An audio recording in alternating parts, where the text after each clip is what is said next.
Bloodborne is a card game that I picked up at Gen Con 2016. It is inspired by a video game with the same name, a video game that, however, I have not tried, so I will not be able to compare. In Bloodborne, the card game, the players control heroes that will explore a dungeon and will fight against gruesome, pretty scary-looking horror monsters. This is a horror game, and the art really captures that feel. This is a game that, well, the art is appropriate to the theme. It's not art that I would feel comfortable showing to my daughters anytime soon. 3 to 5 players, not a cooperative game. There are actions that you take that may benefit the opponents, but it is not in your interest to do so. This is a highly competitive game. Now let's see how it works. In Bloodborne, each player has a player aid, a player board such as this one, with tracks that you use to record your triumphs in battles against specific types of monsters. That is, if you defeat a monster of this kind, you get to move your trophy marker by one space on the corresponding track, and so on and so forth for different types of monsters. In the game, to score points, players will also collect blood tokens. Here you have an area where you place the blood tokens that you acquire in the same round where you acquire it, when you acquire them, but tokens that are here may be lost if you die. There's also another box on your player mat, which is banked blood, and if you transfer your blood from here to here, then the blood is safe. You will not be lost if you die. Really similar to the idea of like saving in video games. I like that.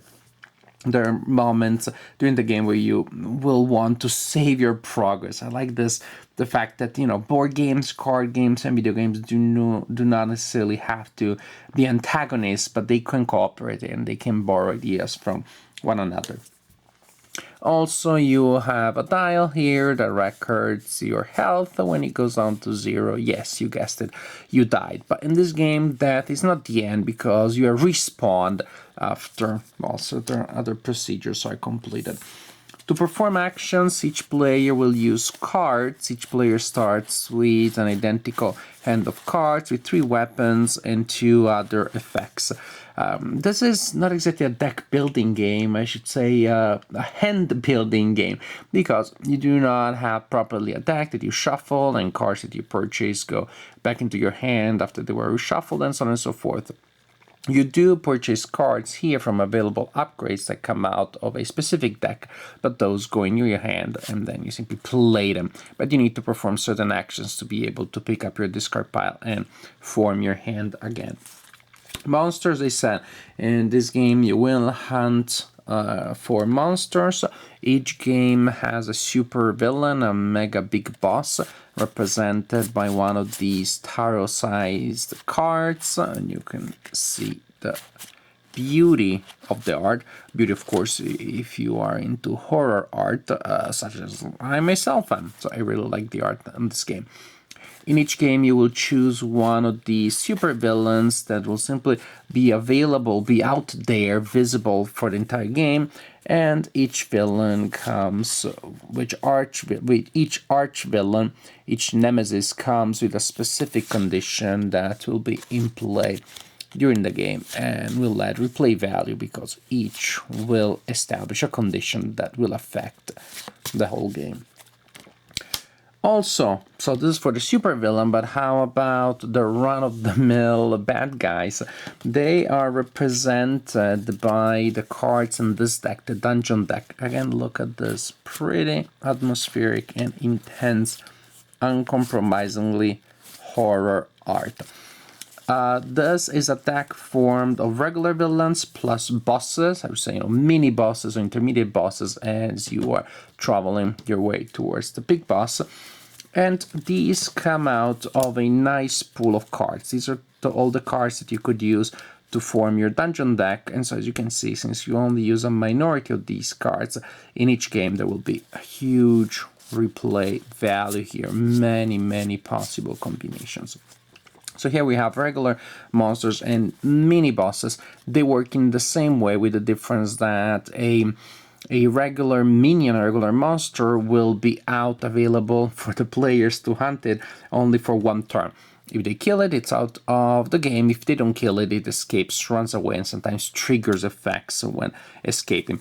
The bosses are a little tougher because the bosses, once they come out, they stay there. They do not escape. They stay there until the players defeat them. So how does a turn work? In each turn, there will be a monster that will be available for the players to fight against, such as you see in that case with this guy here. Monsters have a number of health points, life points, blood points, call them whatever you like. It is the stat that when it goes down to 0 indicates the death of the monster. Also, the monsters have a color here, which can be yellow, green, or red, and that indicates the type of die that the monster rolls in combat. And then we have special possible abilities here. You resolve the abilities, for example, here when revealed. As we said, there may be a new monster at the beginning of a round because the previous monster was defeated or escaped, or there may be a boss from a previous turn if a boss was encountered before and the boss is still out.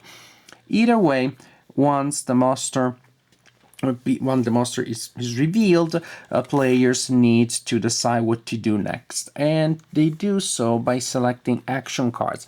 Each player looks at their cards and selects one secret. It's simultaneous secret selection of actions. This is the key idea of the game. Once the players have selected their actions, they reveal it. There may be cards that have been played, transform cards that are resolved at this point after all cards have been revealed. And the transform cards allows players to choose a melee or range weapon and commit it to the fight after seeing what other players have done. There may be cards with an instant effect, and those are resolved right after the transform cards. And then once you resolve these, the players do not get to attack immediately with the weapon that they have selected. The monster goes first. So the players set up the attack, resolve some secondary effects, the monster attacks, and then the players get a chance of hitting the monster. The monster, well, should have a number of blood tokens on it equal to the current health. In this case, we have 5. The monster rolls a die of the color indicated on the card, and the monster inflicts the rolled number to each player. If this is the roll number, each player suffers 2 points of damage, 0, 0. There's also a result, however, which is an explosive result with that symbol there, which simply means you note the number, you roll again, and you add the second roll to the first one. And if the symbol shows up again, you keep rolling and adding each result until you're not rolling a number with that symbol. And this die doesn't seem all that scary, but look, for example, at the red die. It has multiple explosive results. It has a 4, so you could roll a 2 and then a 2 again and then a 4, and that would be a tragic total 8 points of damage, which incidentally would kill even a healthy hero. The heroes usually start at 8. There is a mega archvillain that lowers their maximum health, but 8 is the standard number of points that they have. After the players have determined the damage that they take, they reduce their health by that amount using their dials. And then finally they get to attack, starting with the first player. And the first player is represented by this token here, that this is one of the sides. And this is the other side. Yeah, you saw that right. The first player is probably the most disturbing monster in the whole game. The man with no face and 2 butts. So, starting with the first player, the players resolve their attacks. Here, for example, I would be able to inflict 2 points of damage on the enemy. Then I simply take that damage, and I place it there. And then maybe the opponent goes next. The opponent has placed this card, so they take this card, and so on and so forth. Basically, you're assigning these tokens to the players based on the cards that they use. Some people may have been able already to deal some damage, as you can see, for example, from this card. As simple as that, but there are nuances based on other types of cards and other types of effects. Very important, I said, the tokens that you capture in that phase go there, but how do you transfer them to the safe area, of your player rate? You need to travel to the dream zone. So if you selected this card as your secret action, when that is revealed, you do not get to attack. The monster still gets to attack first, but at least you only take half damage that you usually take, you would otherwise take. Then what you do as you're traveling to the dream zone, which is this sort of like pit stop for monster hunters, the resort where you get to rest and relax. What you do is first you bank all of your collected blood, so now it is safe, it's locked. You reclaim all used action cards, so they go back to your hand, and also you gain a new upgrade, and you restore to full health. The upgrades are very important. They come out of a deck that is just there for those. There's a lot of good stuff. Some will always be available out there. When you grab one and add it to your hand, you replenish that slot in the line of available upgrades. You have weapons, a lot of weapons, but mainly weapons really, from melee weapons, range weapons that have specific advantages. For example, if you're using a ranged weapon, you can ignore all damage inflicted on your hunter this round. Other types of effects.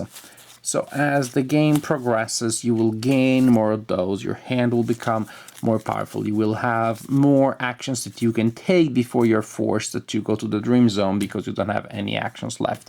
But you still need to go there from time to time. Otherwise, you die. If nothing else, if not to replenish your hand, you need to do so to heal if there aren't other game effects that allow you to do so. Maybe you died though. Oopsie doopsie. If you die, then you go to a sort of like dream zone, but you do not get to save your blood that is lost. You also get to restore your health and to take an upgrade. So that is good. That's a balancing mechanic. It wasn't nice to be killed, but now I get an upgrade, so I kind of like can catch up.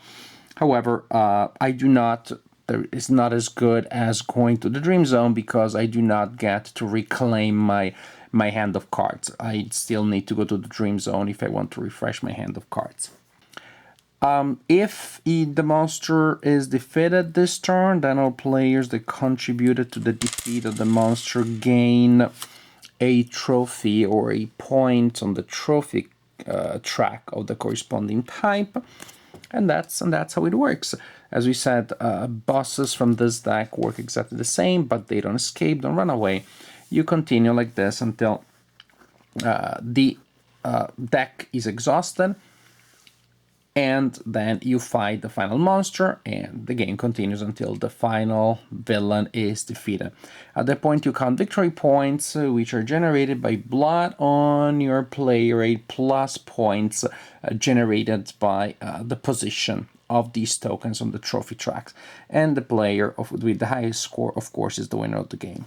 Bloodborne. I find this game very enjoyable. Production-wise, it's a very solid production, with the exception of that weird first-player token that has two backs and no front. Other than that, everything is top-notch, like we usually expect from Cool Mini or Not, which is the publisher of the game.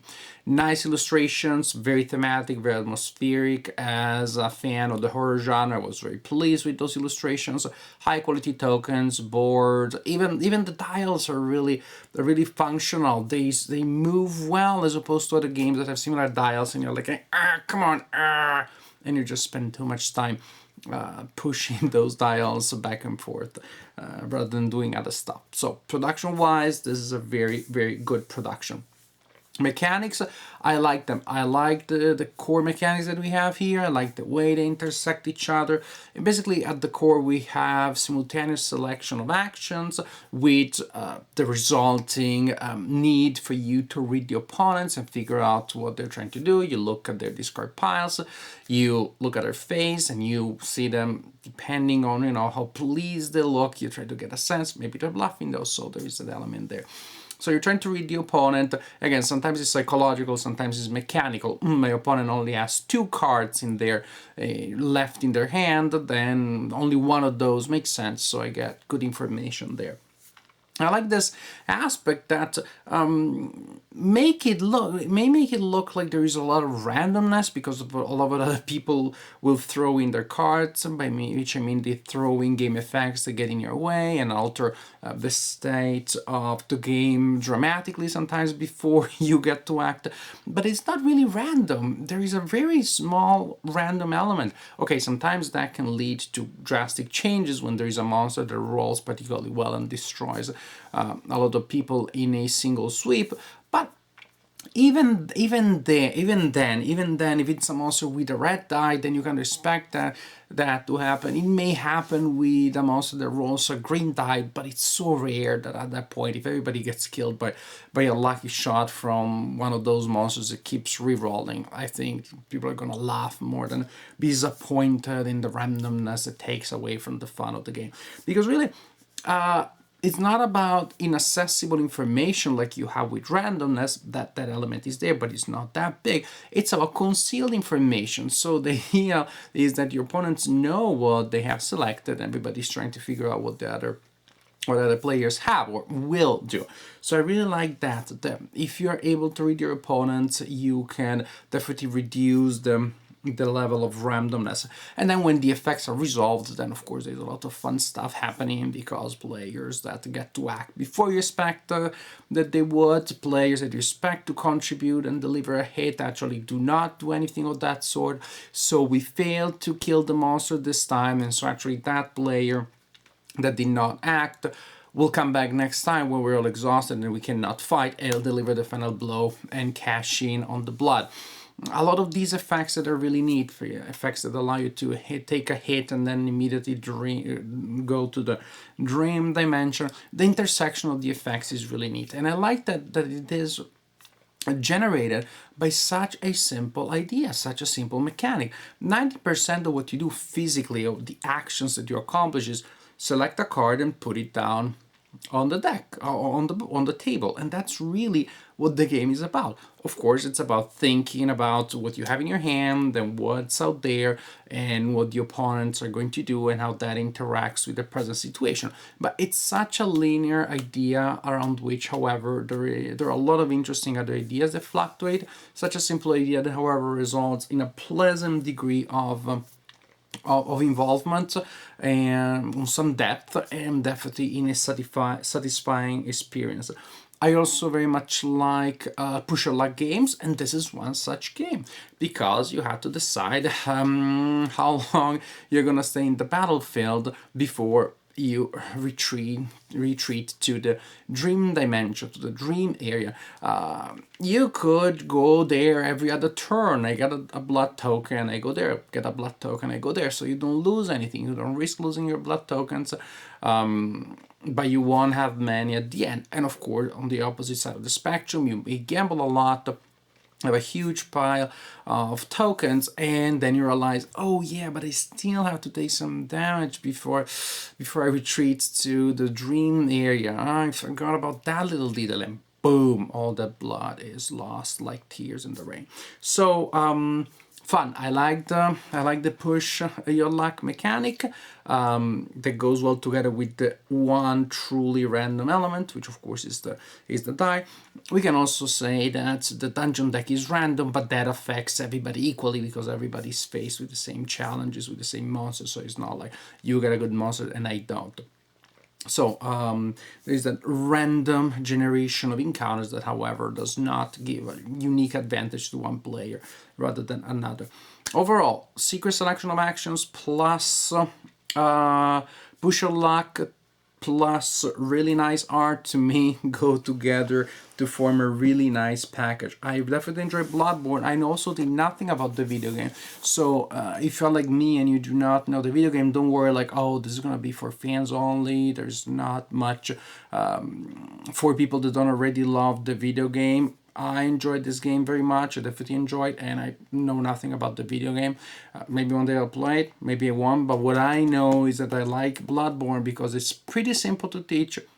It's pretty intuitive, but it does have some very pleasant and maybe even unexpected levels of depth that reveal themselves only after a couple of turns, as players realize that the simple mechanic of choosing your card has a lot of elements that you need to take into account, a lot of moving parts that go together to form the experience that Bloodborne is.